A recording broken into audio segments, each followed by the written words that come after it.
So guys, explain ko lang issue sa motherboard na na-encounter nyo, yung no display sa mga PC. Kadalasang sira yun is RAM, yung RAM. Yun yung kadalasang masisira sa mga PC, yung mga PC nyo. No display na PC. So unang gagawin nyo guys is tatanggalin nyo yung RAM. Itong RAM. Yan, tanggal na. Kita nyo yung gold pin. Kung may eraser kayo, pwede yung eraser. Erase nyo lang to dito. Tapos yung RAMs lang, isa lang ma-recommend ko na panlinis. Hindi ito magagamitan ng eraser, malalim kasi. Ito lang yung gamitin mo, contact cleaner. Bilis lang itong matuyo, tsaka effective ito sa pang-remove ng mga kalawang na na-stuck up ito. Sa pag-apply is una i-shake nyo lang, i-recta spray na sa RAM slot.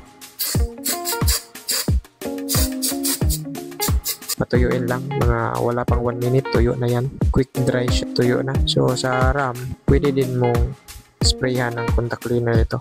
Kung wala kayong eraser, pwede contact cleaner.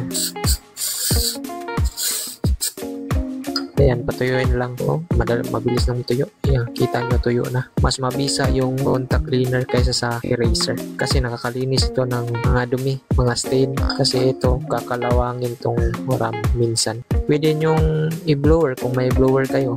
Pagkatuyo na, salpak nyo ulit. Tapos i-test nyo. So sa mga gusto nito, may link ako dyan. Lalagay sa baba. Mura lang to. Wala pang 60 pesos.